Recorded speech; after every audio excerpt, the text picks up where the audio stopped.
സുഭാഷിതങ്ങൾ അധ്യായം 29. കൂടെ കൂടെ ഗുണദോഷിക്കപ്പെട്ടിട്ടും മർക്കടമുഷ്ടി പിടിക്കുന്നവൻ രക്ഷപ്പെടാനാവാത്ത തകർച്ചയിൽ പെട്ടെന്ന് പതിക്കും. നീതിമാന്മാർ അധികാരത്തിലിരിക്കുമ്പോൾ ജനങ്ങൾ സന്തോഷിക്കുന്നു. ദുഷ്ടന്മാർ ഭരിക്കുമ്പോൾ ജനങ്ങൾ വിലപിക്കുന്നു. ജ്ഞാനത്തെ സ്നേഹിക്കുന്നവൻ പിതാവിനെ സന്തോഷിപ്പിക്കുന്നു. വേശ്യകളോട് സഹവസിക്കുന്നവൻ സമ്പത്ത് ദൂർത്തടിക്കുന്നു. നീതിയിലൂടെ രാജാവ് നാടിന് ക്ഷേമം വരുത്തുന്നു. നിർബന്ധിച്ച് നികുതി ഈടാക്കുന്നവൻ നാട് നശിപ്പിക്കുന്നു. അയൽക്കാരനോട് മുഖസ്തുതി പറയുന്നവൻ അവന്റെ കാലിനെ കെണിവെക്കുകയാണ്. ദുഷ്ടന്റെ അതിക്രമങ്ങൾ അവനെ കുരുക്കിലാക്കുന്നു. നീതിമാൻ സന്തോഷത്തോടെ മുന്നേറുന്നു. നീതിമാൻ ദരിദ്രരുടെ അവകാശങ്ങൾ അംഗീകരിക്കുന്നു. ദുഷ്ടന് അതിലൊന്നും ശ്രദ്ധയില്ല. പരിഹാസകൻ നഗരത്തിന് തീ വയ്ക്കുന്നു. ജ്ഞാനികൾ ക്രോധം അകറ്റിക്കളയുന്നു.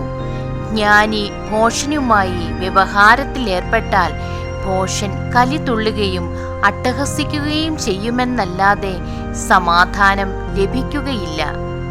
രക്തദാഹികൾ നിർദോഷനെ വെറുക്കുന്നു. ദുഷ്ടൻ അവന്റെ ജീവൻ വേട്ടയാടുന്നു. ഭോഷൻ കോപത്തെ കടിഞ്ഞാൺ അയച്ചുവിടുന്നു. ജ്ഞാനി അതിനെ ക്ഷമയോടെ നിയന്ത്രിക്കുന്നു. ഭരണാധിപൻ അസത്യത്തിന് ചെവി കൊടുത്താൽ സേവകർ ദുഷ്ടരായിത്തീരും. ദരിദ്രനും അവനെ പീഡിപ്പിക്കുന്നവനും ഒരു കാര്യത്തിൽ തുല്യരാണ്. ഇരുവരുടെയും കണ്ണുകൾക്ക് പ്രകാശം നൽകുന്നത് കർത്താവാണ്. ദരിദ്രർക്ക് നീതി ഉറപ്പുവരുത്തുന്ന രാജാവിന്റെ സിംഹാസനം ഉറച്ചു നിൽക്കും. താഠനവും ശാസനവും ജ്ഞാനം പകർന്നു കൊടുക്കുന്നു. തന്നിഷ്ടത്തിന് വിട്ടിരിക്കുന്ന കുട്ടി അമ്മയ്ക്ക് അപമാനം വരുത്തിവെക്കുന്നു. ദുഷ്ടന്മാർ അധികാരത്തിലിരിക്കുമ്പോൾ അതിക്രമം പെരുകുന്നു. അവരുടെ അധപ്പതനം നീതിമാന്മാർ കാണും. മകന് ശിക്ഷണം നൽകുക, അവൻ നിനക്ക് ആശ്വാസഹേതുവാകും. നിന്റെ ഹൃദയത്തെ ആഹ്ലാദിപ്പിക്കുകയും ചെയ്യും. പ്രവചനമില്ലാത്തിടത്ത് ജനങ്ങൾ നിയന്ത്രണം വെടിയുന്നു. നിയമം പാലിക്കുന്നവൻ അനുഗ്രഹീതനാണ്.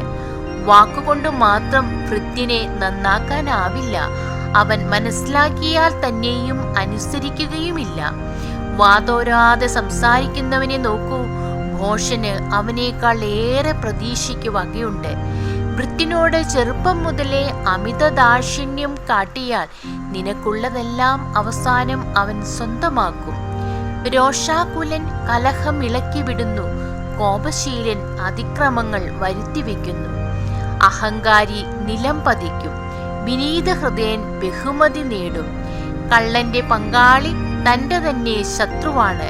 അവൻ സത്യം ചെയ്യുന്നില്ലെങ്കിലും ഒന്നും വെളിപ്പെടുത്തുന്നില്ല. മനുഷ്യനെ ഭയപ്പെടുന്നത് ഒരു കെണിയാണ്.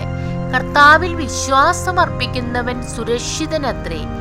ഭരണാധിപന്റെ പ്രീതി നേടാൻ പലരും ശ്രമിക്കുന്നു. എന്നാൽ നീതി ലഭിക്കുന്നത് കർത്താവിൽ നിന്നാണ്. നീതിമാൻ അനീതി കാട്ടുന്നവനെ വെറുക്കുന്നു. ദുഷ്ടൻ സന്മാർഗിയെയും. ദൈവമേ, സ്തുതി അങ്ങേക്ക് യോഗ്യമാകുന്നു.